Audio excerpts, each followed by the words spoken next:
Pero ha habido otro tipo de casos. Hubo uno, no recuerdo en dónde fue, de una mujer que se le descompuso su carro, se paró para ver qué es lo que estaba pasando y quiso arreglarlo, y de ahí la inventaron que creo que también sí, estaba agarrando gente, y la agarraron y la mataron, ¿no?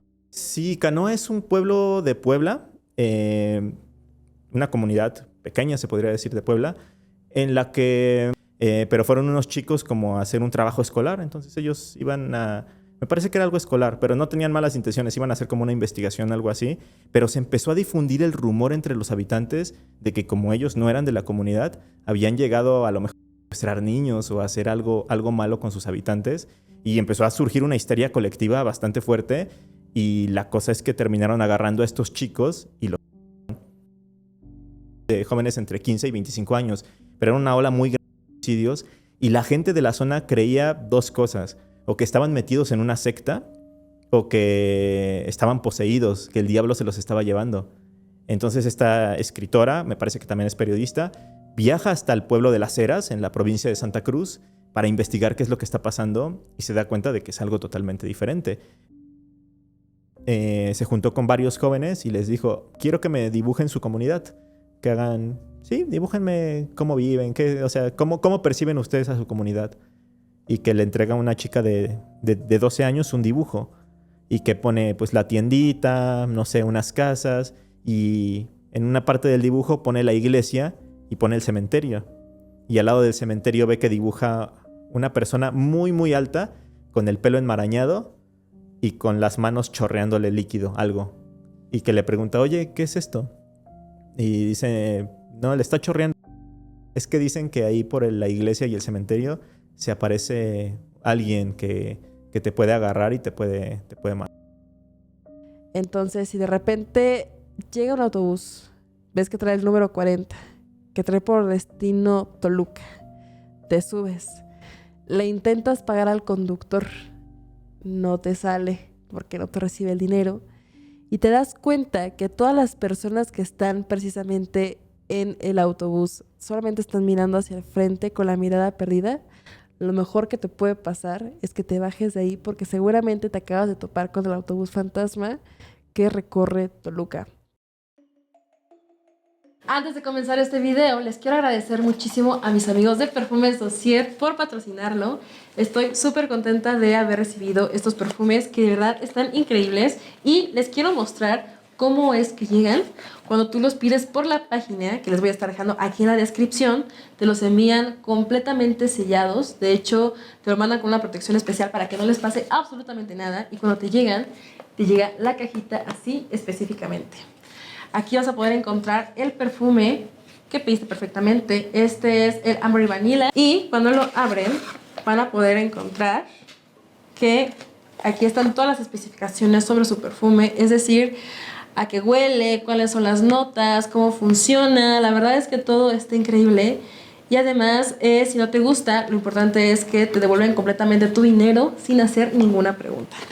A mí esta aroma me gustó muchísimo porque está catalogado como un perfume bastante darks, y la verdad huele súper rico, huele como a vainilla, bastante sexy, muy sensual, así que se lo recomiendo muchísimo. Muchísimas gracias a los Perfumes Dossier por patrocinar este video, y ahora sí nos vamos con este capítulo. ¿Alguna vez les ha pasado algo aterrador cuando han visitado un lugar lejos de su ciudad?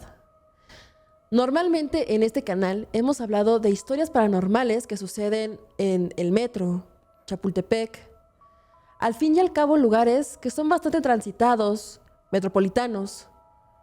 Pero, ¿qué hay de esos lugares en los que parece que hasta Dios los ha abandonado? Que parece que suceden muchas cosas paranormales, extrañas, bizarras, y nosotros ni siquiera nos hemos enterado. Esta noche vamos a escuchar 1 hora de relatos aterradores ocurridos en pueblitos, lugares alejados no solamente de México, así que espero que apaguen las luces y les guste bastante este episodio.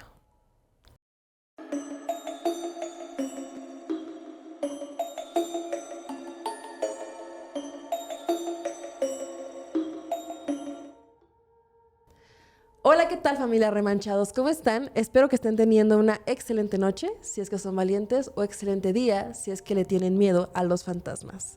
Como saben, yo soy Marle Marriaga y esta noche les traigo a un invitadazo de lujo para hablar acerca de estos relatos aterradores sucedidos en localidades lejanas o pueblitos bastante lejos de la ciudad.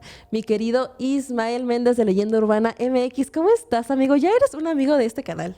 Hola Mar, ¿cómo andas? Muchas gracias por la invitación. Sí, justamente estábamos hablando de que hace un año estuve por acá. Igual ya también hicimos un episodio antes, entonces ya sería la tercera ocasión en la que estoy aquí de invitado contigo. Y bueno, pues también tú has estado, sobre todo creo que en eventos presenciales en los que te he invitado, entonces ya somos amigos del mundo del podcasting y siempre está bueno hablar de terror y las pláticas se ponen bastante interesantes. Siempre es bien bonito platicar con Isma porque siempre tiene cosas bien interesantes que decir. Él tiene un podcast que yo escucho desde hace 1000 años. O sea, tú fuiste una de mis mayores inspiraciones para crear el canal. Entonces, para mí es increíble tenerte por acá.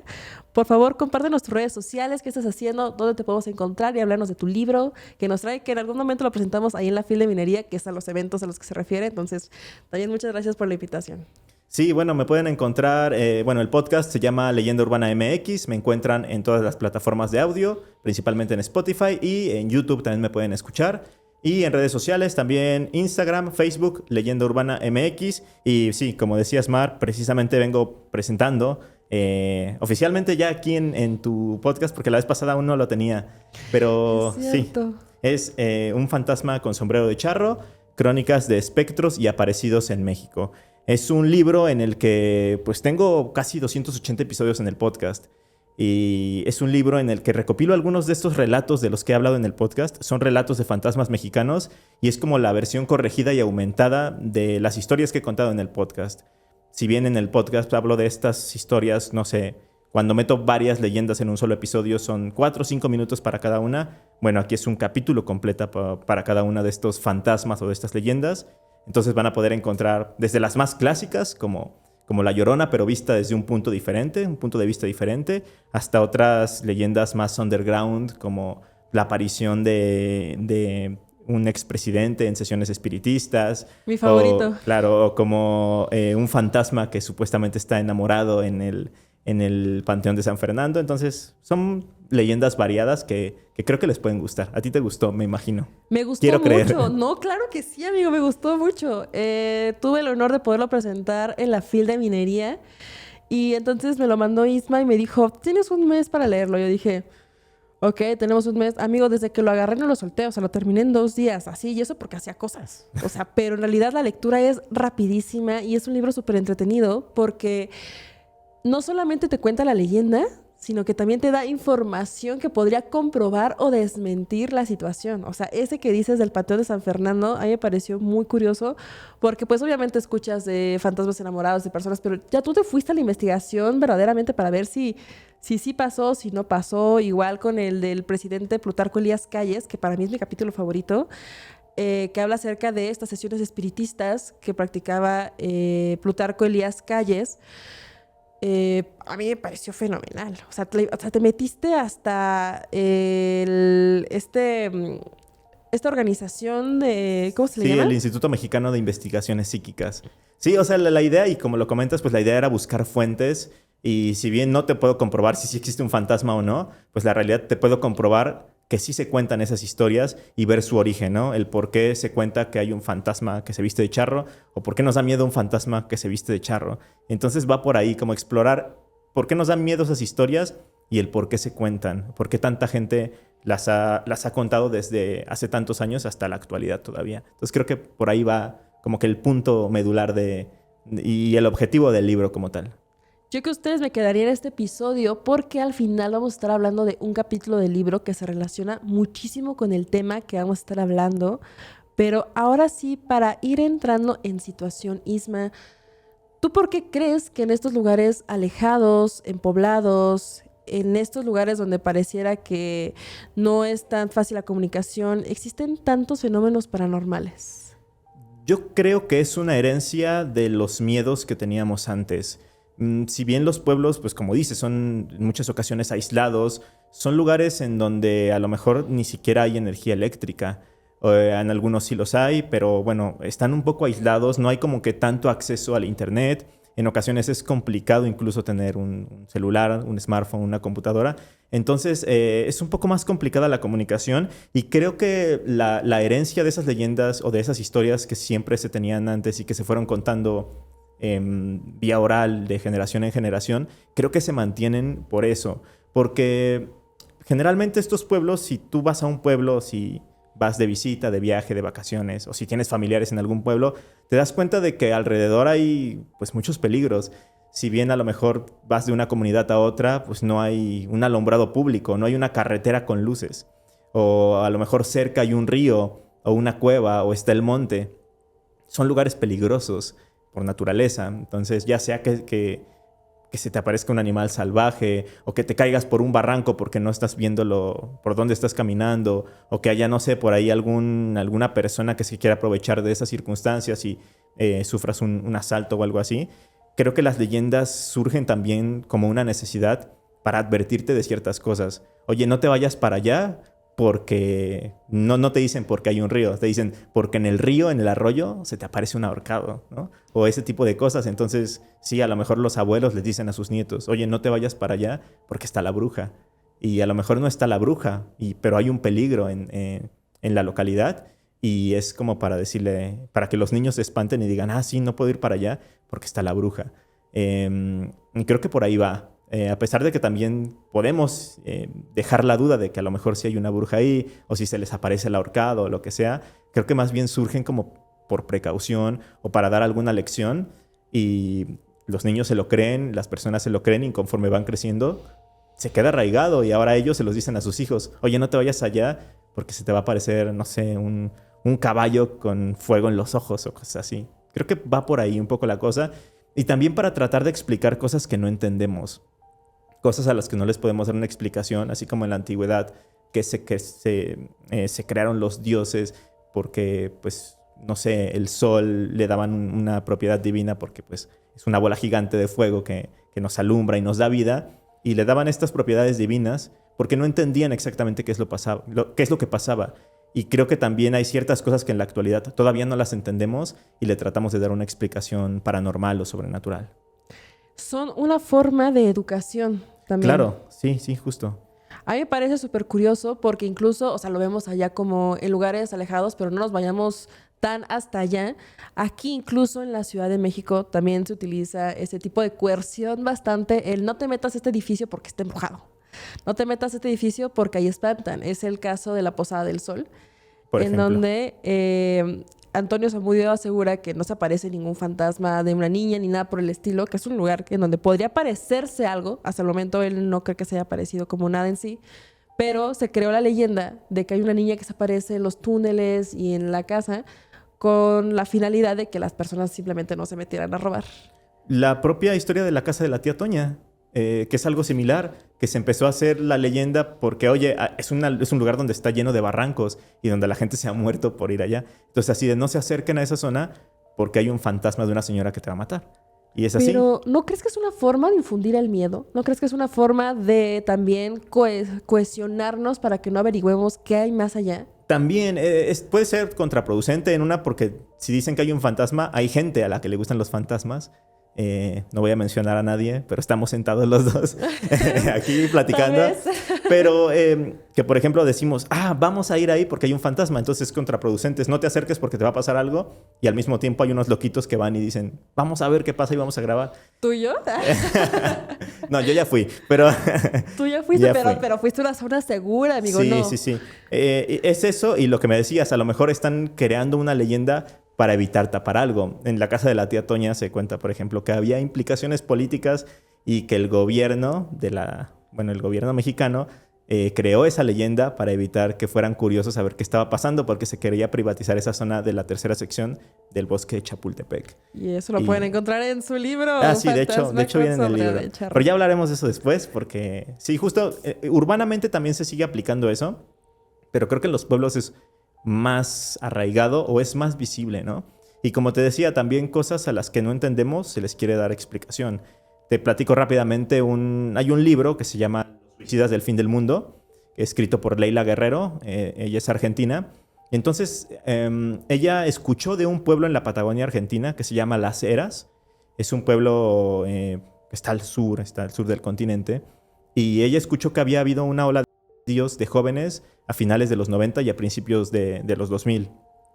Eran de jóvenes entre 15 y 25 años, pero era una ola muy grande de suicidios y la gente de la zona creía dos cosas, o que estaban metidos en una secta o que estaban poseídos, que el diablo se los estaba llevando.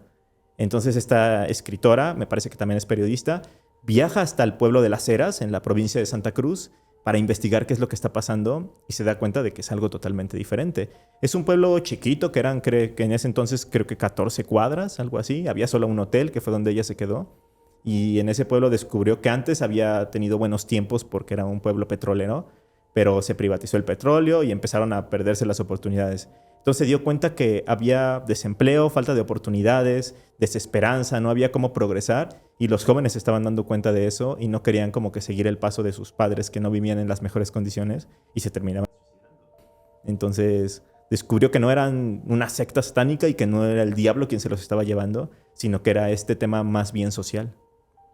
O sea, tenemos estas dos vertientes de los mitos que se crean para poder controlar y los mitos que tal vez sí son verdad. Ahora, yo te pregunto a ti, Isma, ¿tú te habrías atrevido a ir hasta allá igual a la Patagonia a pesar de que posiblemente se trate de algo muy siniestro o no, tratando de encontrar la verdad? Sí, pero más bien lo que más me daría miedo es que a veces los pueblos o las comunidades son muy cerradas. Y entonces tenemos casos muy fuertes, por ejemplo, en México. Canoa. Canoa, justamente. Y no solo Canoa, otros bueno, sobre todo en esa zona, en Puebla y Veracruz ha pasado mucho que gente va a los pueblos, a lo mejor sin mala intención, y terminan, pues justamente en Canoa tienen como la percepción de que van a hacer algo malo, ¿no? De que están niños, una cosa así. Platícanos un poco más de Canoa para aquellas personas que tal vez no son de México y dicen, ¿qué es un Canoa? Por favor, cuénteme. Sí, Canoa es un pueblo de Puebla, una comunidad pequeña, se podría decir, de Puebla, en la que en alguna ocasión, no estoy seguro del año, no recuerdo muy bien, porque hace mucho que vi la película y que supe la investigación, pero fueron unos chicos como a hacer un trabajo escolar, entonces ellos iban a... Me parece que era algo escolar, pero no tenían malas intenciones, iban a hacer como una investigación, algo así, pero se empezó a difundir el rumor entre los habitantes de que como ellos no eran de la comunidad, habían llegado a lo mejor a secuestrar niños o a hacer algo malo con sus habitantes, y empezó a surgir una histeria colectiva bastante fuerte. Y la cosa es que terminaron agarrando a estos chicos y los lincharon. Entonces sí, o sea, te digo, por ejemplo, irte a investigar a un pueblo en el que no eres conocido, en el que a lo mejor, no sé si Leila Guerrero es de Buenos Aires, me parece que sí, pero irte a Las Heras, a una comunidad tan chiquita, tan olvidada en el sur del continente, es así de, ¿por qué esta mujer que no es de acá está entrevistando a la gente? ¿O por qué está yendo a los lugares o a las casas de los chicos que... O sea, hay un cierto factor ahí de peligro que ya ni siquiera es por lo sobrenatural, ¿no? Sino por lo herméticos que pueden llegar a ser estos lugares. Este hermetismo que mencionas, que yo creo que es clave para que también ciertos curiosos vayan a ver por qué existe, pues justamente ese secretismo. A mí me parece muy interesante, yo no sé en Argentina, pero al menos aquí en México sí hay comunidades que yo creo que todavía siguen con sus usos y costumbres. Y si tú los violentas, incluso en esta época, podría pasarte eso que le pasó a estos chicos que efectivamente fueron a este pueblo de Canoa a hacer un trabajo escolar, pero se difundieron varios rumores de que ellos estaban haciendo cosas bastante perversas, cosa que no era cierto, y les terminaron quitando la vida de una manera muy atroz. ¿Tú qué piensas? O sea, ¿tú crees que eso está bien? No, porque el ser humano también hay una cosa que te dejas influenciar muy fácil o muy rápido, sobre todo cuando es una cosa de masas. De repente hay esta histeria colectiva que se puede pasar fácilmente de una persona a otra y sobre todo en estas comunidades que te digo que son cerradas y que pues a lo mejor todos se conocen, pues es fácil que sean como que tus muy conocidos. No vas a desconfiar en lo que te dice alguien, ¿no? En tu vecino que a lo mejor todos los días lo ves y platicas con él. Y pues no está bien porque nadie está comprobando nada. O sea, se dejan ir por los rumores y por lo que te están contando y no se preguntan nada ni se trata de confirmar. Entonces simplemente agárrenlos y que hagan lo que tengan que hacer. Eso es bastante peligroso. Pero ha habido otro tipo de casos. Hubo uno, no recuerdo en dónde fue, de una mujer que se le descompuso su carro. Se paró para ver qué es lo que estaba pasando y quiso arreglarlo. Y de ahí le inventaron que creo que también estaba secuestrando gente y la agarraron y la mataron. O sea, ella nada más iba como pasando en la carretera, y se le descompuso su carro y terminó también de esta forma. Entonces, no sé, creo que yo siento que no hay justificación como para ese tipo de actos, a pesar de tener esos usos y costumbres, porque pues a final de cuentas no es como que vayas a hacer nada, ¿no? Pero bueno, yo creo que si no le veo como justificación a un hecho tan atroz, porque es algo muy violento. Sí, es bastante terrible. Hay bastantes noticias al respecto, al menos aquí en México. Ustedes dejen en los comentarios si han sabido algún caso parecido al de Canoa, o en su comunidad, o en su país, si han escuchado algo relacionado. Pero yo te quiero preguntar ahora, Sisma, ¿a ti te ha pasado algo paranormal en algún pueblito? ¿Has sabido de algo por el estilo o algo que sea extraño? Sí, bueno, en el episodio pasado, que si no lo han escuchado, vayan a escucharlo. Escucharlo. El de las brujas, ¿no? Una hora de relatos de brujas. Sí. Conté que me pasó algo por ahí en un pueblo de Hidalgo, pero ahora que estaba platicando contigo así para ver qué íbamos a hacer, me acordé de otro, porque sí he ido a varios pueblos, a veces no sé cómo llego ahí, pero he llegado a algunos pueblos. En esta ocasión nos invitaron unos conocidos me dijeron, no, llevamos a Toluca, ahí tenemos familiares y vamos a pasar un fin de semana o algo así. Y yo, está bien. Entonces, lo que no me dijeron es que no era Toluca exactamente, era cerca de Toluca. Fuimos al municipio de Temoaya y específicamente a un pueblo que se llama San Diego Alcalá. No está muy lejos de Toluca, pero sí se nota que ya no es parte de la ciudad. Sí, o sea, me dijeron que íbamos a ir a la fiesta del pueblo y no sé qué, y el fin, pues ya estaba ya. Llegamos y la realidad es que sí es un pueblo. Sí hay calles pavimentadas, pero no son muchas calles. Hay a lo mejor 3 casas juntas y después te encuentras otra casa hasta 2 cuadras después. Y específicamente a donde nosotros llegamos, pues era la casa de estos familiares de mis conocidos. Y tú salías de la casa y lo que veías era puro campo, literal. Eso sí, era puro monte. O sea, se veía pura vegetación, árboles, a lo lejos se veían unos cerritos. Y pues nada, o sea, fuimos como a la fiesta del pueblo, un rato a ver qué había en la iglesia. Pasamos a comprar como al centro, al mercado, algo de comer, algo para tomar y así. Y pues ya, o sea, como que el chiste o lo que íbamos a hacer pues era nada más estar ahí como respirando aire fresco, porque la verdad sí es mucha vegetación y todo eso.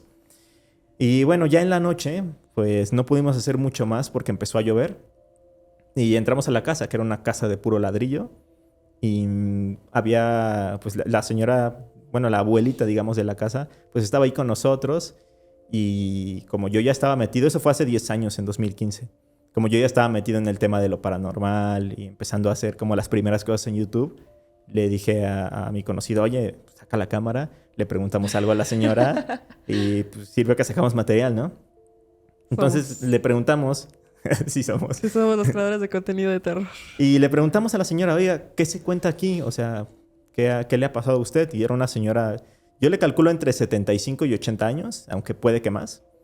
Y pues ya esa señora nos empezó a contar que lo más conocido de ahí de San Diego Alcalá era que enfrente, justo donde te decía que había puro monte, ahí había un cerrito y en ese cerrito había una cueva que los locales conocían como la Cueva del Diablo.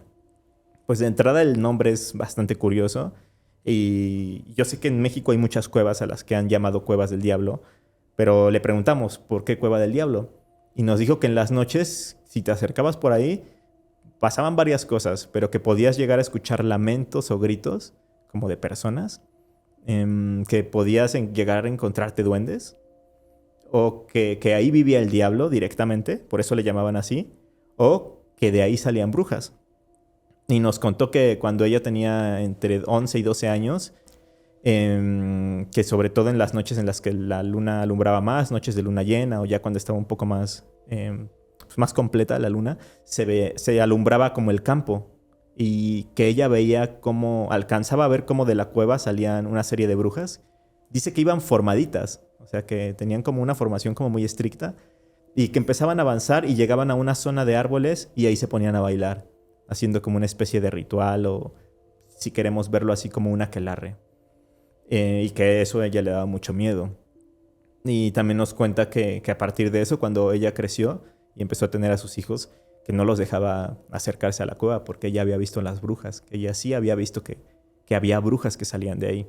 Entonces les decía a sus hijos que no se acercaran y que si les ganaba la curiosidad, que sí fueran, pero que fueran con alguien conocido, con un mayor, dice, ya sea con sus maestros o con un tío, con lo que sea, pueden acercarse, pero no de noche y no se vayan a meter.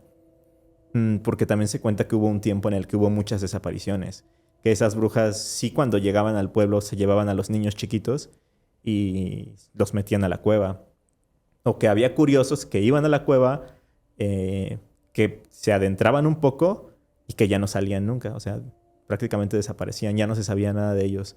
Nunca los volvían a ver ni vivos ni muertos. Es como si se los hubiera tragado literalmente la tierra. Entonces, en ese momento sí se sentía muy tenso porque además, te digo, estaba lloviendo, se nos fue la luz. De hecho, hay un video en YouTube que se llama Visita a la Cueva del Diablo, en el que grabo un poco este testimonio y ahí se ve cómo se apagan las luces de repente. Y es así como un poco tenso, ¿no? Pero bueno, a final de cuentas nos quedamos con la historia de la señora, ¿no? Que a lo mejor, pues justamente eran historias que se contaban para que los niños no fueran a la cueva.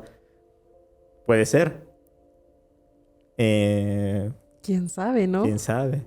Bueno, ¿qué crees que hicimos nosotros? Fueron. Sí. No en ese momento, porque... De día. No sé. Bueno, sí, de día porque no se ve nada. O sea, está el alumbrado del pueblo. Pero si tú cruzas esa calle que te digo y te vas metiendo entre las hierbas, pues te encuentras los maizales, árboles y no hay nada que te... O sea, no ves nada. Prácticamente está completamente oscuro. Y además estaba lloviendo, si nos íbamos a matar. Pero fuimos al otro día, o sea, aprovechamos y dijimos, oye, pues hay que ir, vamos a ver qué onda con la cueva. Y sí, empezamos a caminar y había que cruzar primero un río. Bueno, no un río como tal, un arroyo. Pero era como unas piedras puestas en el arroyo y era saltar una piedra y otra piedra y otra piedra para cruzar. Okay. Entonces ahí está, ahí te das cuenta, ¿no? De a lo mejor sí hay un primer peligro, que es el arroyo. Que no se veía como que te pudieras ahogar, pero sí te podías lastimar feo. Y ya seguimos caminando, nos metimos entre los árboles y encontramos esa grieta que era como una cueva. Y también ya me di cuenta un poco el por qué también decían que era peligrosa. Porque empezamos a entrar y digamos que el suelo también era como una veta de agua, como que salía agua. Y entonces te tenías que meter casi como colgándote un poquito, agarrándote entre las orillas, por las orillas de la cueva y avanzar un poco de lado. Te tenías que pegar a la pared para poder ir avanzando. Mientras ibas avanzando, se iba haciendo más estrecha la parte de abajo en la que podías apoyar los pies. Y la verdad es que se volvía un poco complejo avanzar. Y como había agua saliendo de ahí, era bien resbaloso. Entonces yo sí... O sea, hubo un punto en el que dijimos, ya no vamos a avanzar más, porque sí nos puede pasar algo. O sea, sí nos podemos caer, fracturar o algo. Y la otra cosa es que sí había muchos insectos también. O sea, había arañas y este tipo de cosas. Y más allá de que a mí me dan miedo las arañas, pues a lo mejor sí podría haber alguna araña venenosa que te pudiera hacer mucho daño. Y yo creo que sí va enfocado un poco por ahí, por el hecho de que sí es un lugar peligroso. Te digo, sí hubo un punto en el que dijimos, pues ya, vamos a salirnos. Entonces, pues fue de día, no vimos como nada raro más que esos peligros. Lo que sí nos contaron otras personas de ahí es que muchas veces llegaban a ir a la cueva, bueno, actualmente todavía, llegan a ir a la cueva y ven y se encuentran pollos muertos, se encuentran veladoras, se encuentran huesos, tierra, y dicen que la gente va por la fama que tiene ese lugar para hacer rituales de brujería o rituales satánicos. Sí, se cree que este tipo de lugares que son tan energéticamente poderosos de la naturaleza, es decir, como cuevas, bosques y demás, sirven bastante para potenciar un trabajo de brujería o alguna intención que tengas. Yo creo que en todas las cuevas del diablo que yo he escuchado, en todas siempre hacen trabajos de brujería, ya sea la de Iztapalapa, ya sea incluso la que te voy a contar en este momento. Okay. Me imagino que esa... O sea, es curioso que a pesar de que la gente diga, oye, no te acerques porque es peligroso, sigue habiendo personas acercándose como para querer aprovechar, pues, esa vibra, ¿no? Sí, pues son las historias, es la vibra y probablemente ya a raíz de que se hayan hecho todo ese tipo de trabajos también ya se queda como esa onda energética negativa y pues la aprovechan. Entonces, sí, yo creo que tanto influyen las leyendas o lo que se cuenta de que ahí vive el diablo, como los trabajos que ya se han hecho y que se van acumulando. A final de cuentas ya es un lugar ritual, se podría decir, ¿no? Entonces sí influye muchísimo. Yo sí creo que todos este tipo de leyendas tienen un poquito de verdad en algo. No sé exactamente en qué, pero siempre tienen como un tono de verdad. O sea, trato de aterrizarlo un poco más hacia acá al tema de la Ciudad de México, en donde te dicen, nunca te quedes dormido en el metro, Ujú. porque te puede pasar lo de el vampiro de Barranca del Muerto. Pero también porque te pueden asaltar, ¿no? Sí. O sea, peor, también porque te puede pasar lo del vampiro de Barranca del Muerto. O sea, uno nunca sabe. Justamente relacionándolo con esta historia que me dices, hay una historia que te quiero contar que también es de Hidalgo. O sea, es que también me parece muy curioso. No, este era del Estado de Ah, México. este es del Estado de México. Sí, sí, Ok, sí. bueno, esta historia que estoy a Está punto de cerquita. contarte está cerquita. Vamos así, Ajá, avanzando vamos poco a avanzando, poco. sí. Esta historia que te quiero contar es de Hidalgo, específicamente de Tezontepec, que me la mandó Alberto, al cual agradezco muchísimo por haberme contado esta historia que me pareció impresionante, porque el título es Barbacoa. Yo desde que leí eso dije, ok, esta historia va a ser legendaria, seguramente. Entonces, lo que él relata es que esta historia sucede en la época de sus papás, hace bastantes años, cuando en el pueblo era bastante difícil la situación económica. Él dice que de repente cuando no había dinero para poder comprar ya sea frijol o ya sea maíz o cosas por el estilo, lo que hacían era subir al monte a poder ver si podían cazar algún tipo de conejo, algún tipo de cosa por el estilo para poder alimentarse. O sea, era una situación bastante precaria. Y en este lugar siempre ha existido una leyenda, que es que cuando se te llega a aparecer una entidad que te ofrece dinero, que te ofrece poder o que te ofrece algo en realidad, eh, tienes que cambiarlo por carne de cristiano. Ok. Literalmente carne de cristiano, no una ofrenda como lo podemos ver tal vez en este tipo de cuevas, así que de repente dejas, Hay veladoras, ok, ajá, o algo por sacrificios el como estilo. sangre de algún animal o cosas No, no, así. no, carne de cristiano, Ok. literalmente. Entonces, esta persona, el papá de mi suscriptor, lo que hace es ir en algún momento a cazar algún conejo o algo por el estilo.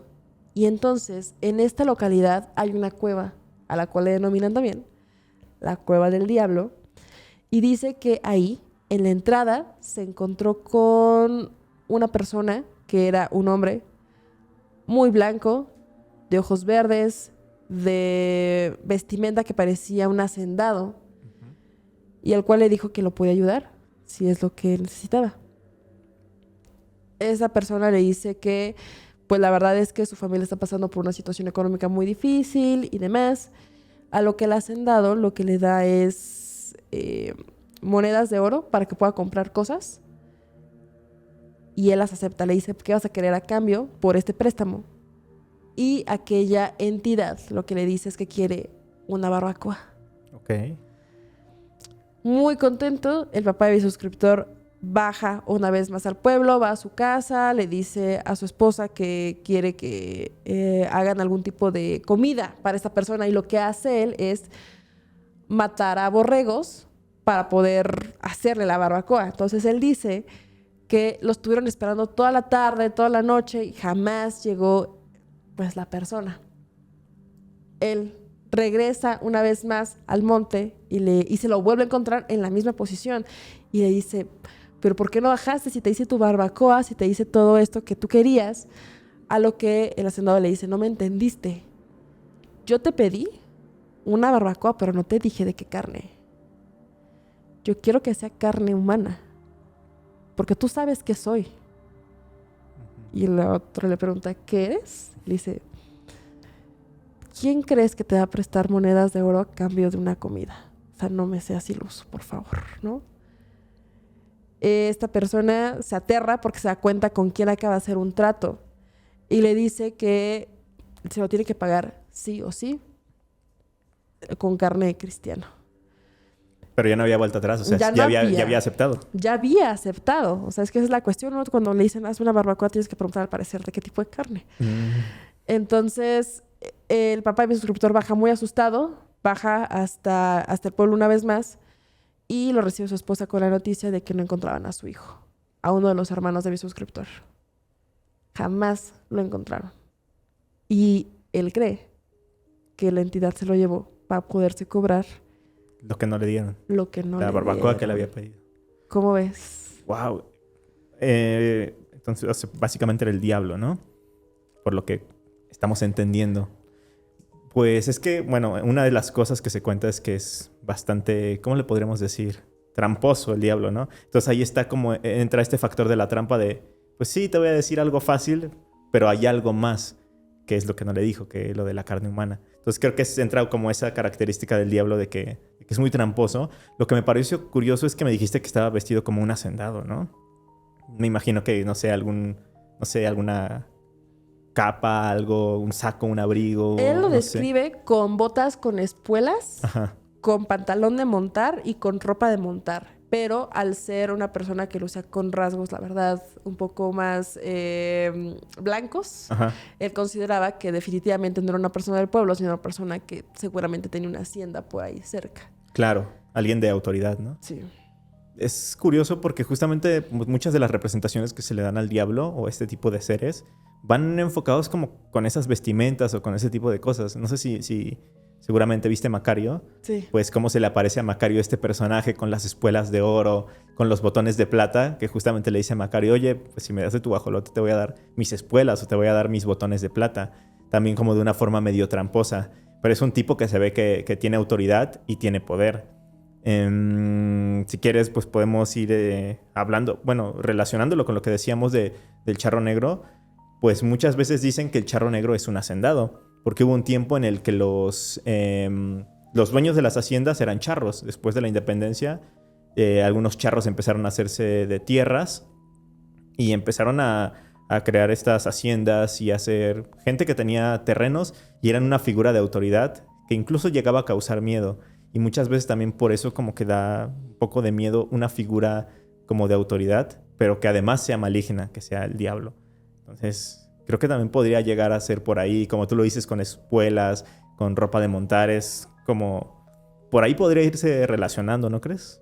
El charro negro, que me parece que es una de las leyendas más emblemáticas del país y que yo sé que muchas personas dicen, Mar, sencillamente es una leyenda. Yo no creo que solamente sea eso, verdaderamente pienso que sí se ha llegado a aparecer en localidades, en pueblitos, en lugares por el estilo. No sé si tú nos puedas comentar que pues prácticamente experto en el charro negro. Sí, es que fíjate que es interesante eso que mencionas que se ha llegado a ver en pueblitos o en localidades. Y es que si te das cuenta no hay muchas historias sobre el charro negro en la ciudad. Pero esto tiene una explicación y es que en las ciudades la charrería se ve como un deporte. Bueno, la charrería es deporte nacional. Se fue declarada así. Entonces en las ciudades vemos a la charrería como un deporte. O sea, yo tengo un lienzo charro cerca de mi casa, ¿no? Allí en la villa hay un lienzo charro de la villa. Allí hay un montón, me parece que hay como 30 lienzos charros en la ciudad. Y pues sí, son espectáculos en los que la familia va el domingo, van a ver a los charros, a montar los caballos, a agarrar los caballos, hacer algunas cosas con otros animales. Y pues los vemos como un deporte y como un símbolo de identidad nacional. Pero si tú vas a un pueblo, la figura del charro da miedo. No es lo mismo como que... Bueno, en algunos pueblos no causa admiración un charro. Es de... Hay que tener cuidado o hay que ver si viene bien vestido como charro, porque si a lo mejor le falla algo, no es un charro y puede ser otra cosa.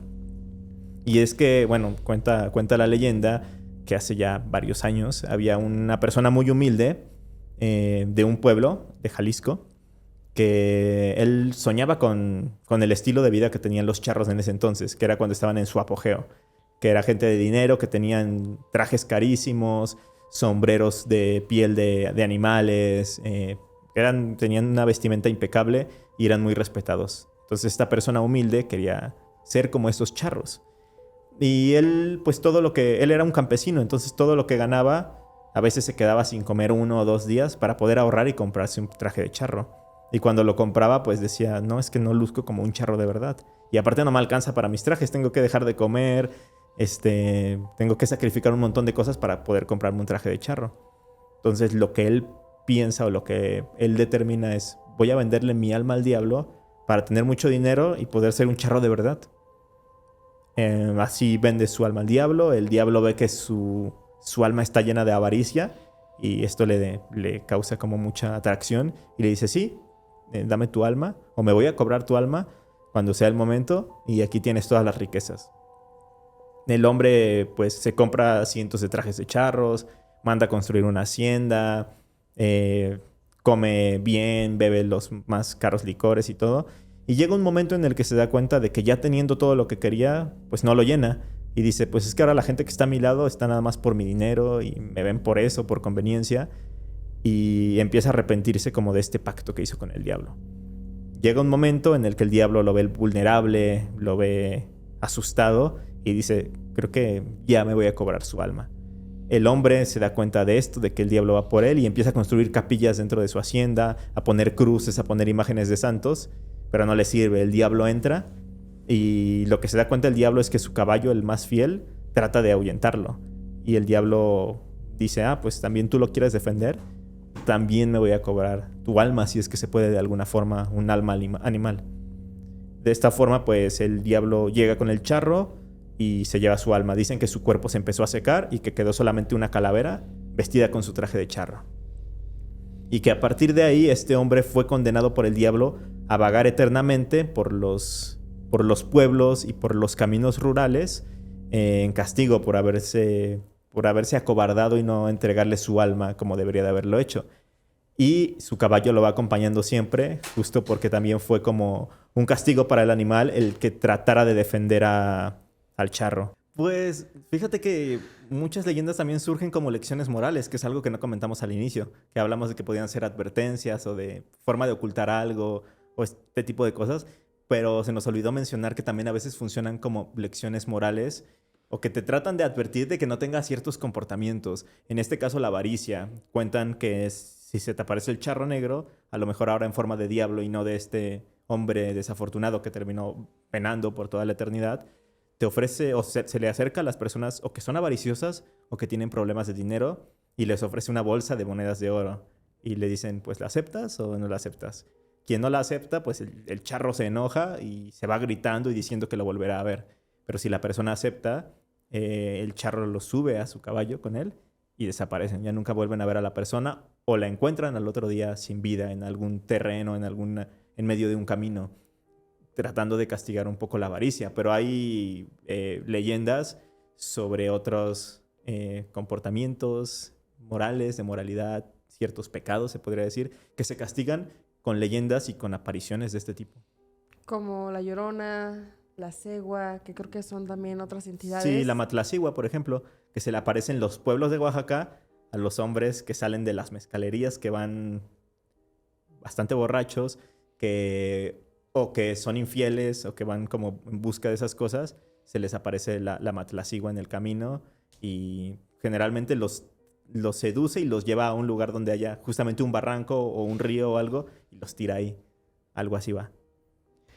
Es curioso también la Mirigua, ¿no? Miringua. Hace poquito salió una película que se llama Un cuento de pescadores. Y la Miringua también es parecida a la Matlacigua, en donde es una mujer que viene de cuerpos de agua, muy parecido a la Llorona, es como una combinación muy interesante. Y justamente estas leyendas surgen hace cientos de años. Y creo que sí estaba mucho más... No había como tanta libertad, se podría decir. Era una sociedad mucho más católica incluso. Mucho más arraigada a la religión y si era como de, pues si eres lujurioso te va a pasar algo, si eres avaricioso te va a pasar algo, si eres envidioso te va a pasar algo. Entonces, pórtate bien, no cometas estas cosas y todo tranquilo, pero si tienes actitudes de este tipo, va a haber un fantasma o algún ser, alguna aparición que te va a castigar por lo que haces. Va por ahí. Sí, como formas de poder controlar a ciertos sectores. Por ejemplo, esta leyenda súper famosa del chupacabras. Uh-huh. No sé si la conoces, que sabías que es como una cortina de humo que el gobierno mexicano creó para poder ocultar ciertas cosas extrañas que estaba haciendo. Sin embargo, yo creo que tal vez también estaba basada en un poquito de razón. Ves que hay muchas versiones y en realidad eso es como se le trató de dar una explicación a este ser, ¿no? Pero de repente si te pones a buscar un poco de cuál fue el origen del chupacabras, creo que las primeras apariciones o los primeros reportes se dieron en Puerto Rico, me parece, y empezaron a expandirse en Centroamérica y después llegaron a México, sobre todo pues por la parte de la península, y ya de ahí se fueron expandiendo y sí hubo un momento en el que se le empezó a decir, es que es una cortina de humo del gobierno.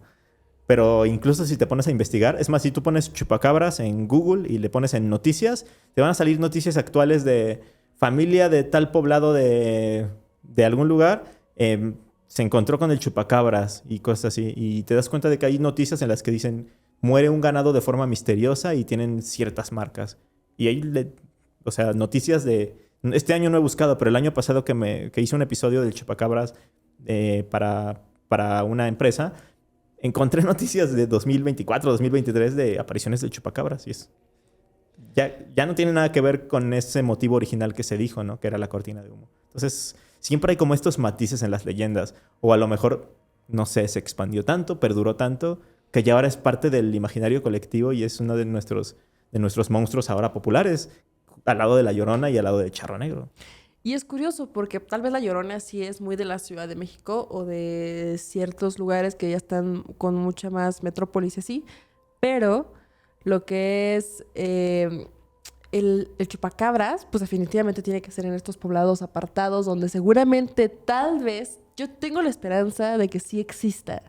Y sí, verdaderamente, amigo. La esperanza. Claro, porque a ver, si fuera cortina de humo, sí, tal vez sí la fue. Pero yo creo que más bien agarraron la noticia y la hicieron mucho más grande de lo que verdaderamente era. Que seguramente es algún tipo de animal, algún tipo de... Críptido, ¿no? Críptido que sí verdaderamente ataca al ganado o algo por el estilo. Nada más que el gobierno mexicano en ese momento dijo, perfecto. De aquí somos. De aquí soy. Pero tengo la esperanza, amigo, que verdaderamente exista. Y creo que esta esperanza me la alimentó un suscriptor que me mandó una historia también sucedida en un pueblito bastante bonito de Yucatán, que se llama, espero pronunciarlo bien porque me parece un poco complicado, es Zindantún. Esta historia me la mandó Luis Segura y la verdad es que me pareció increíble. Él dice que es muy común de repente estar afuera en la noche, así con tus amigos y demás. O sea, sobre todo porque son lugares en donde los trayectos son bastante amplios. Entonces él dice que iba por un camino de terracería con varios de sus amigos. Iban en 2 carros. Entonces iban, ya sabes, con la música a todo volumen, iban tomando, iban echando relajo prácticamente. Cuando de repente entre todos estos árboles gigantes que existen en toda esta zona de Yucatán, entran a una cerca que estaba cuidando precisamente un ganado y demás. Se dan cuenta que en ese lugar de la cerca había una cosa, un animal, dice, con la piel café como quemada, que era grande, era largo al menos, porque estaba en 4 patas, de al menos 1,5 metros aproximadamente, con los ojos rojos, las orejas eran puntiagudas hacia arriba y tenía pezuñas y precisamente estaba observando como con inteligencia hacia afuera, como si supiera que estaban a nada de pasar justamente por esa zona porque venían echando relajo.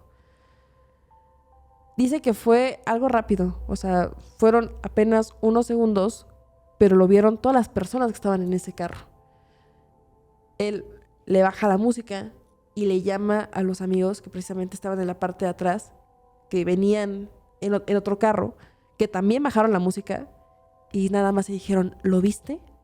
Sí, un ser así y así y así y así y así, sí. No manches, ¿qué es eso? ¿Nos regresamos? Pues dale. Se regresan y justo cuando ya están planeando regresarse, dicen que se les apagó por completo el carro. Dicen, no pasaron ni 5 segundos que ya estábamos dando los dos la vuelta para ir directamente hacia esa zona y se nos apagó el carro. No supieron exactamente por qué, se quedaron sin señal. Fue como si hubiera sido prácticamente un fallo en la realidad. Hasta que dice que al mismo tiempo sus celulares volvieron a tener energía, el carro volvió a poder arrancar y decidieron ya no regresar a ver absolutamente nada, si es que eso tenía algo que ver con la entidad que acababan de ver. Y ya platicando con personas precisamente de esta zona, dicen que no solamente el chupacabras, que era eso, lo que se encontraron, un chupacabras, no solamente ataca al ganado, sino que a veces también lo cuida. Esa es una opción. Y la otra, que hay lugareños que han hecho pactos con otras entidades del bajo astral para que demonios o criaturas puedan cuidar de su ganado. No sé, ¿tú qué piensas? De entrada me parece curiosa la descripción de ese chupacabras, porque es distinta a otras que nos han mencionado, ¿no? Aquí dice tu suscriptor que tiene pezuñas. Sí. Entonces es como raro, ¿no? Porque hay muchas descripciones. O sea, yo llegué a escuchar esta de que parecía como un alien y que tenía como espinas en la cabeza y se le iban a la espalda. Y luego llegué a escuchar otra descripción que era más como un animal salvaje y que de hecho salió ahí una teoría que trataba de dar explicación a esto y que decían que eran coyotes con rabia o con alguna enfermedad y que quedaban así todos loquitos y todos feos. Que de por sí los coyotes como que dan miedo de entrada. Pero ahora tenemos como otra descripción. Y, por ejemplo, esto de que dices que cuidan al ganado, eso yo no lo había escuchado. Entonces, no sé si sea otra especie de chupacabras o si sea Otra algo, cosa. ¿no? Otra cosa. Porque sí, no sé, o sea, sí he escuchado de esto de algunos agricultores o campesinos que hacen algún, no sé si pacto, pero algún ritual.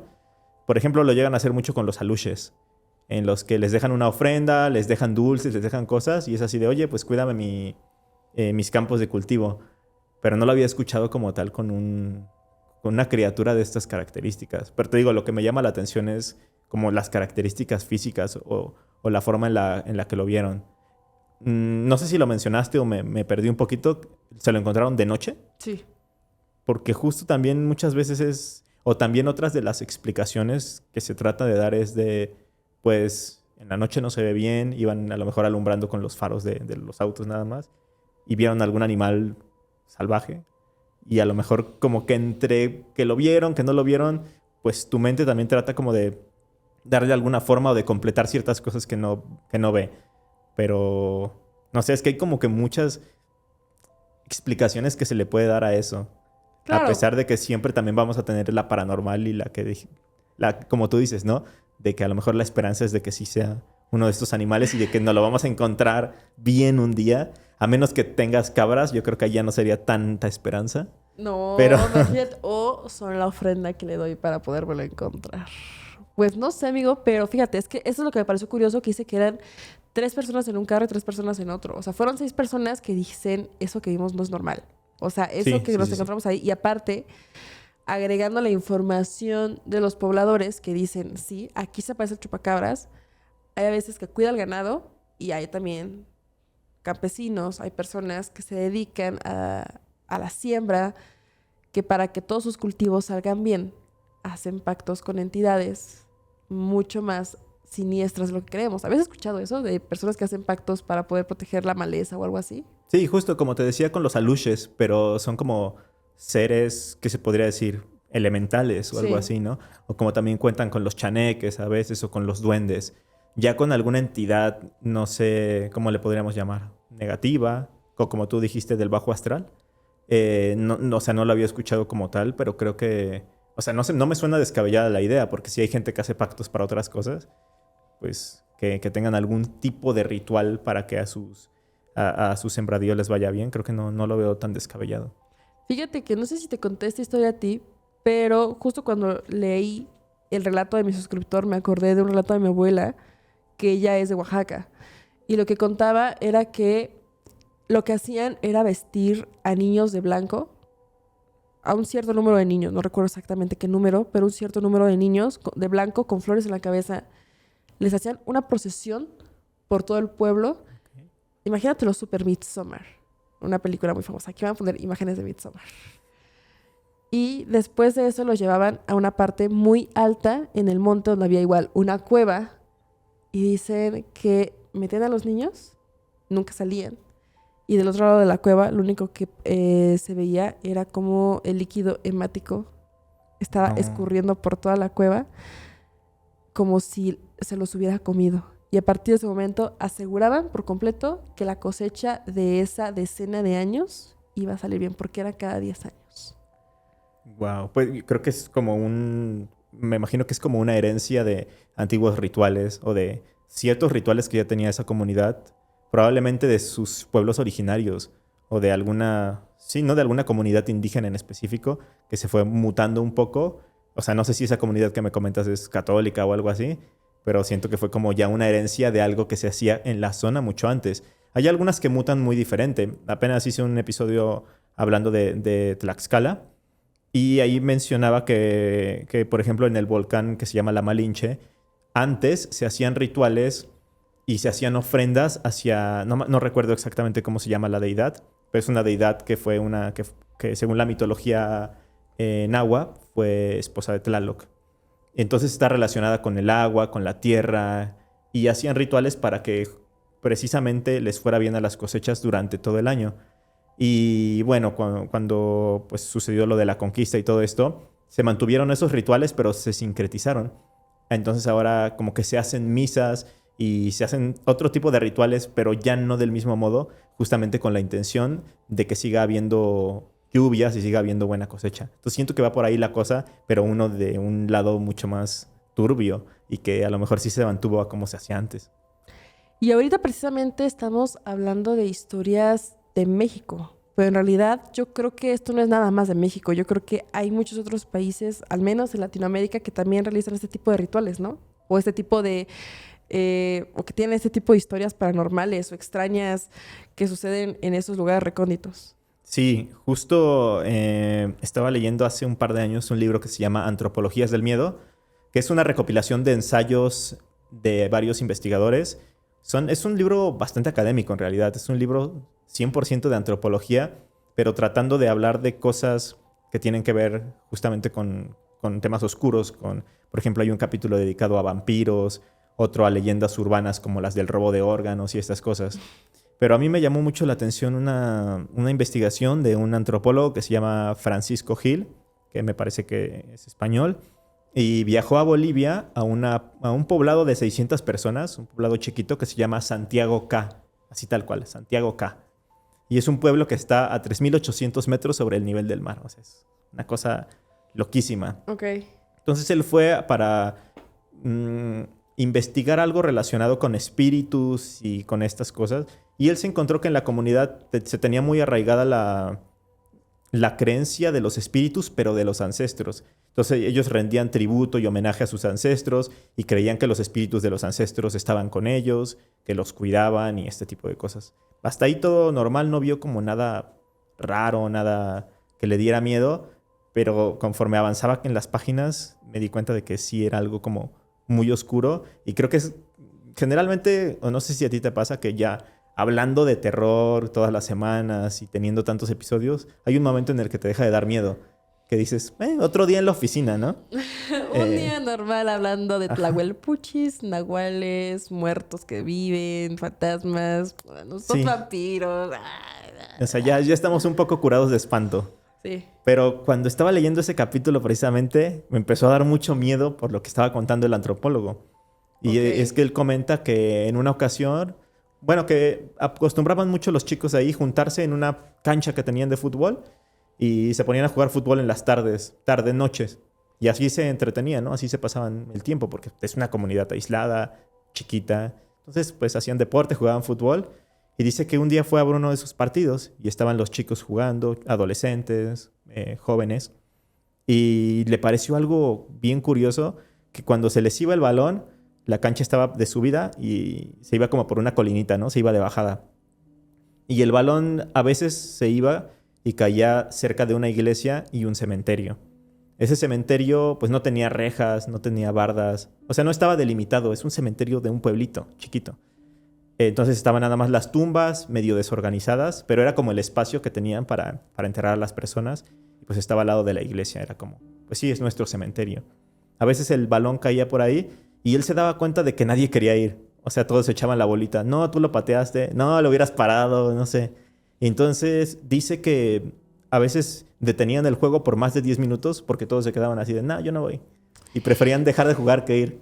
Y ¿Cómo dice, crees? qué raro, ¿no? Y ya después de mucho tiempo se decidían y alguien iba corriendo, lo agarraba y se echaba a correr otra vez para arriba y ya, se volvían a jugar, ¿no? Y si se volvía a ir el balón, otro rato de incertidumbre. Y él decía, ¿pero por qué? Entonces en ese momento dejó que sucediera el partido normal y en los días siguientes se juntó con varios jóvenes y les dijo, quiero que me dibujen su comunidad, que hagan, sí, dibújenme cómo viven, o sea, cómo perciben ustedes a su comunidad. Y que le entrega a una chica de 12 años un dibujo. Y que pone pues la tiendita, no sé, unas casas. Y en una parte del dibujo pone la iglesia y pone el cementerio. Y al lado del cementerio ve que dibuja una persona muy, muy alta, con el pelo enmarañado y con las manos chorreándole líquido, algo. Y que le pregunta, oye, ¿qué es esto?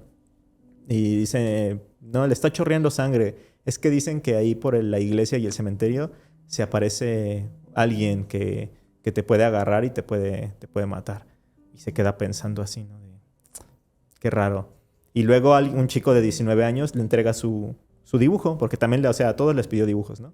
No es como que solo a los niños. Okay. Y ese chico dibuja un croquis súper bien detallado, bien bonito. De hecho, en el libro viene. El libro se llama Antropologías del Miedo, por si quieren buscarlo. Un poco complicado de encontrar, pero con suerte lo encuentran. Creo que en internet lo pueden encontrar. Entonces, ese croquis está súper detallado, súper lindo, pero igual en la parte de la iglesia y del cementerio dibuja a un ser extraño, muy raro. Y el antropólogo le pregunta al chico, oye, ¿qué es esto? Y él le dice, bueno, yo creo que son historias, pero dicen que si andas por ahí en la noche te puede atrapar el condenado. El condenado. El condenado. Y él se queda así de, ¿qué es el condenado? Y se pone a buscar más, empieza a entrevistar gente. Y se encuentra un señor de 60 años y le pregunta directo, oye, ¿qué es el condenado?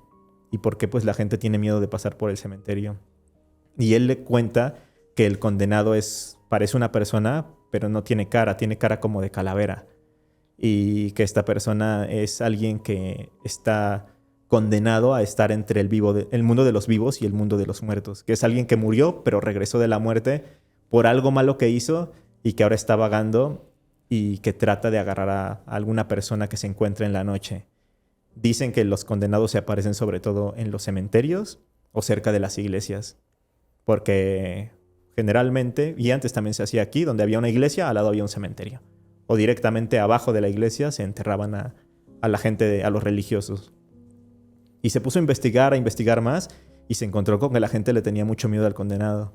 Se dio cuenta de que la gente, en lugar de pasar cerca de la iglesia o del cementerio, rodeaban todo el pueblo para llegar a sus casas. Si no les importaba caminar más o hacerse más tiempo para no encontrarse con el condenado.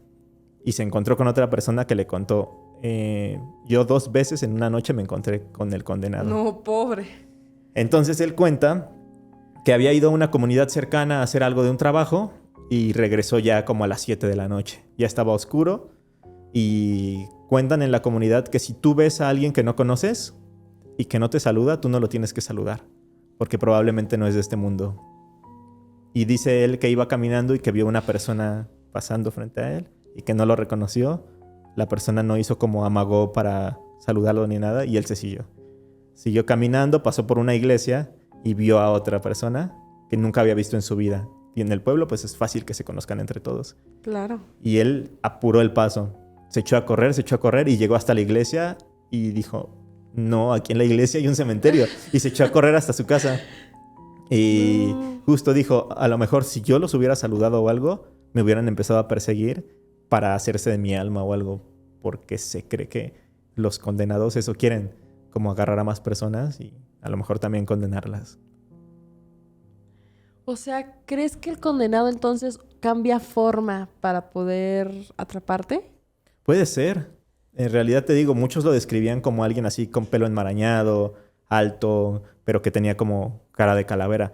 Pero otros dicen que los condenados, pues, es como si vieras a una persona que nunca has visto, que no conoces. Como si te encontraras a alguien en la calle.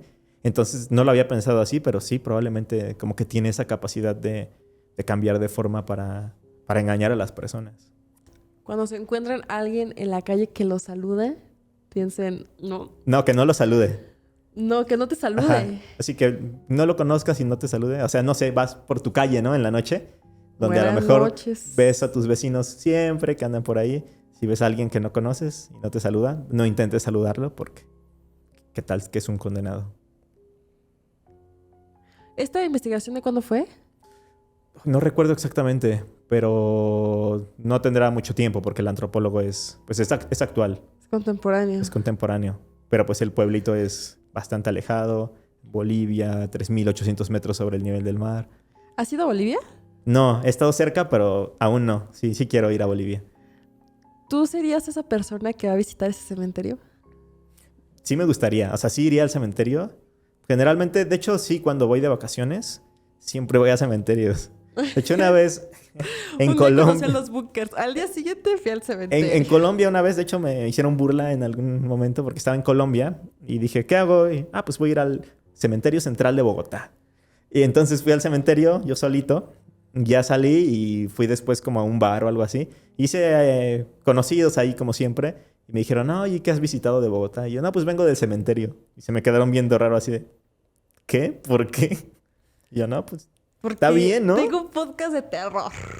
Y está entretenido ir a los cementerios. Es que muchos son como museos de sitio.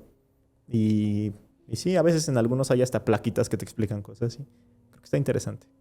Sí, es súper curioso. O sea, tú la próxima vez que vayas a Bolivia, ¿sí te animarías a ir a esta zona a ver si se te aparece el condenado? Pues no sé si qué tan fácil sea llegar a Santiago acá. Pero sí.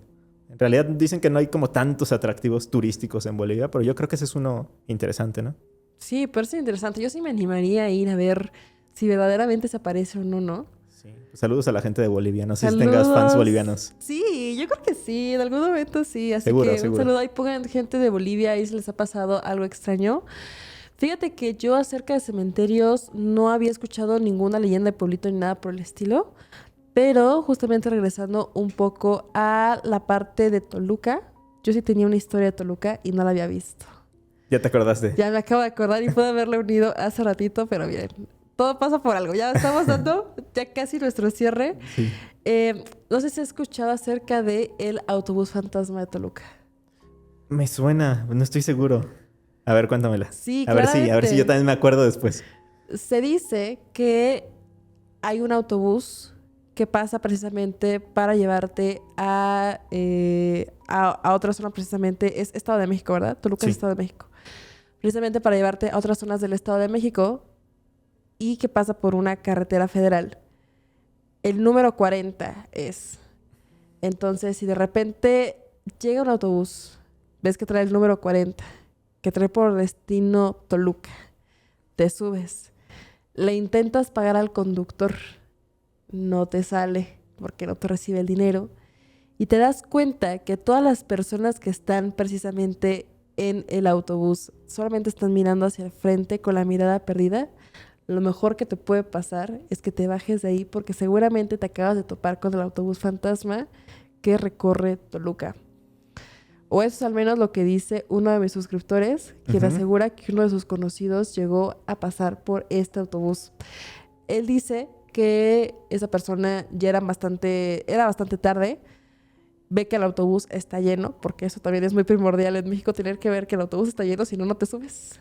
Ve que hay gente allá arriba, se sube, intenta pagarle al conductor, no lo deja, pasa todo ese trayecto, se va hasta atrás, hasta que de repente le grita al conductor, quien se tenga que bajar, que se baje ya, porque no me voy a frenar. Este amigo se para, va hacia el conductor y le dice, oye, pero yo todavía me falta por llegar, no me puedes dejar aquí en la carretera, o sea, no hay absolutamente nada. A lo que le dice, pues esta es la última oportunidad, si no te bajas, yo no voy a frenar. Él decide bajarse y dice que cuando voltea para ver cómo el autobús se aleja, se da cuenta de que el autobús está en llamas y que así está avanzando. Evidentemente, esta es una historia que uno dice que me acabas de contar. Creo que tenías algunos copitas de más, tal vez, ahí arriba, pero se cuenta que este es un avistamiento bastante común en esta localidad, ya que un autobús perdió el control precisamente en esa zona donde pasa, era el número 40, y por una falla mecánica terminó incendiándose y yéndose hacia un barranco, terminando con la vida de todas las personas. ¿Habías escuchado acerca de esta historia? Sí, ya me acordé. Creo que el autobús es algo de Ixtapan, me parece. Ajá, claro. Es de Toluca, Ixtapan. Muchas gracias. Sí, que también es un pueblo en el Estado de México, me parece. Sí lo había escuchado. La habré contado, pero hace mucho. Entonces, a veces se me olvidan. de tantas historias que he contado. Pero sí, justamente, y imagínate, o sea, una cosa ya es encontrarte un fantasma, pero encontrarte cuántos le caben a un autobús, cuántas personas, no Bastantes, sé. y más si va de Ixtapan a Toluca. Imagínate 30 fantasmas sentados ahí junto a ti.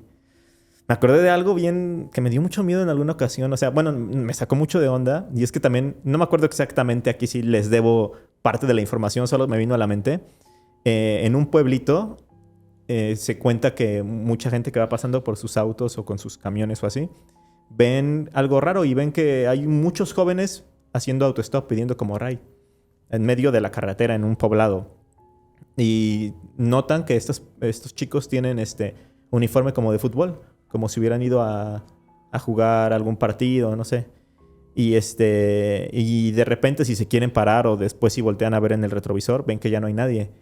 Y lo curioso es que hay una noticia de que en alguna ocasión iba un equipo como de tercera división a jugar a otro lugar, a otro pueblo, y se accidentó el autobús y se murió todo el equipo de fútbol. Y que por eso se aparecen ahí en medio de la carretera como haciendo autostop. Sí, sí lo había escuchado. Creo que lo escuché contigo. Seguramente.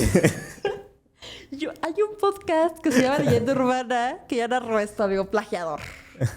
Plagiador. Oh, ¿eres tú? Sí. ¿Eres tú la Leyenda Urbana? Sí, sí, sí. Mucho gusto. Mucho gusto, amigo. ¿Cómo estás?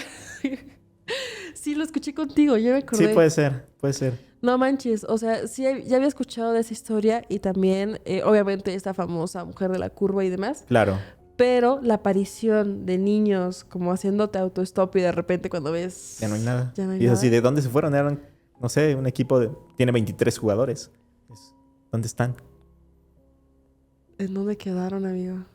Muchas historias. De verdad, tengo un montón de cosas que contar siempre y parecen interminables. Parecen interminables. Ya para terminar, mi querido Isma, yo te quería preguntar, ¿crees que en algún momento todas estas cosas que estamos contando, cosas paranormales, extrañas, de pueblitos que tienen de repente sincretismo, donde hay un hermetismo ya sea tradicional o ya sea un hermetismo que sea por la forma en la que han vivido todo este tiempo, pueda salir a la luz todas estas historias de brujas, todas estas historias, por ejemplo, de lo que me cuentas de los aluches, esta comunidad de Bolivia que se me hace súper interesante? ¿Crees que en algún momento podamos tal documentarlo para que salga?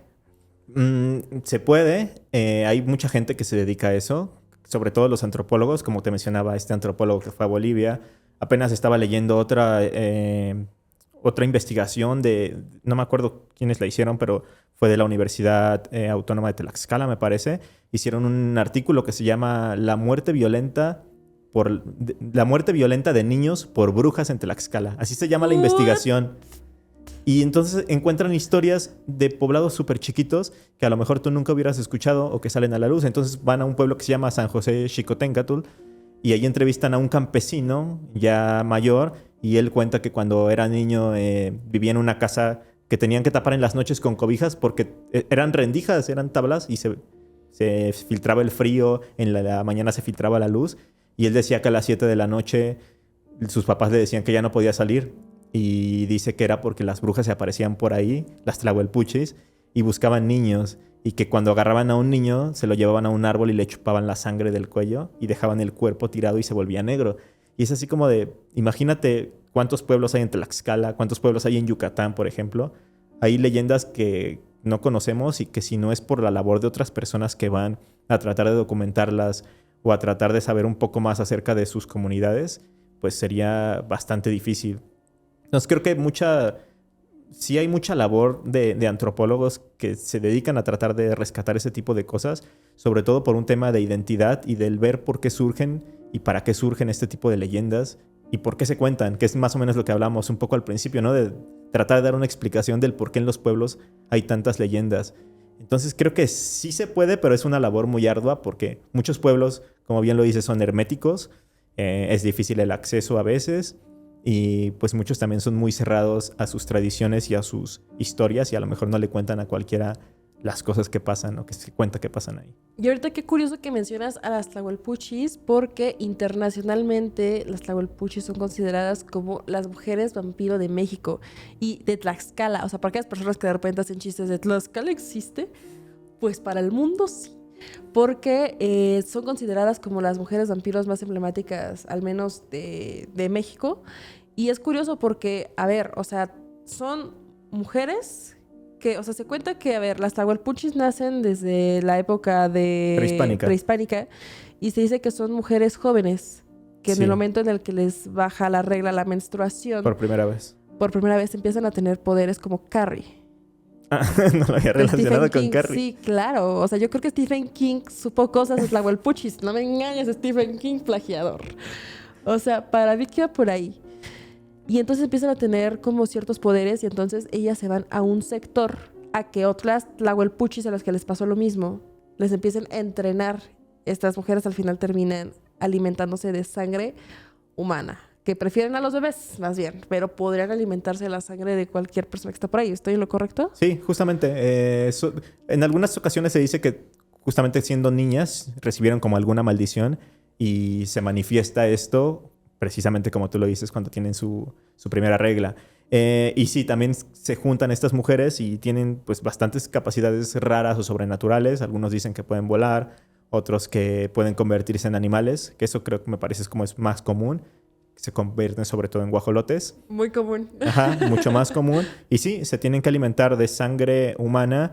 Me parece que hasta hay una frecuencia en la que se tienen que alimentar, algo así como de 3 a 4 veces al mes o una onda así. Cada 9 años. Había un número 9. Yo me acuerdo que en la investigación cada 9 meses. Hay algo, pero hay una frecuencia en la que se tienen que alimentar. Un día hacemos un episodio de vampiros mexicanos y nos clavamos con las Tlahuelpuchis también. Pero sí, por ahí va. Y justamente, o sea, las Tlahuelpuchis no se cuentan no sé, en Tlaxcala Centro, Tlaxcala Capital, sino se cuentan en los pueblitos de Tlaxcala, como decía San José Xicotenca, todos esos pueblos que terminan con monte, no sé, San Pablo del Monte, cosas así. Es donde más se cuenta ese tipo de historias. Y aparte, a ver, o sea, ¿son vampiros o son brujas? ¿O son consideradas brujas porque son mujeres nada más? ¿O son vampiros? ¿Qué son? Pues es que si tomamos en cuenta la descripción de bruja mexicana, que es la mujer que se transforma en guajolote y que tiene poderes sobrenaturales y puede hacer como rituales y estas cosas, caería en la categoría de bruja, pero también cae en la categoría de vampiro, porque los vampiros son un tipo de ser sobrenatural que se alimenta de algún fluido o de alguna parte del cuerpo humano. Entonces, en España, por ejemplo, se cuenta del sacamantecas, que lo consideran como una especie de vampiro, pero en realidad es un ser que te saca la grasa del cuerpo. Ojalá nos lo encontremos próximamente. Ojalá. Es una lipo pero natural, te mata, ¿no? para eso. No creas que es una liposucción. No, así no. Así es. No, amigo. Entonces, o sea, como el sacamantecas. Sí, sacamantecas se llaman. Wow, jamás había escuchado de algo por el estilo, amigo. Sí. Estoy impactada. O sea, pero entonces es como o sea, son más vampiros los Tlahuelpuchis. Sí, o sea, es que no sé si podemos catalogarlas 100%. Las dejaremos, sean lo que quieran ser. Sí. Como ellas se quieran definir. Hay que preguntarles alguna vez. No vamos a asumir su género sobrenatural. Me gustó muchísimo. No vamos a asumir su género sobrenatural. Jamás. Mi querido Ismael, muchas gracias por aceptar la invitación aquí al canal. Por favor, recuérdanos tus redes sociales. ¿Qué vas a estar haciendo? ¿Por dónde andas?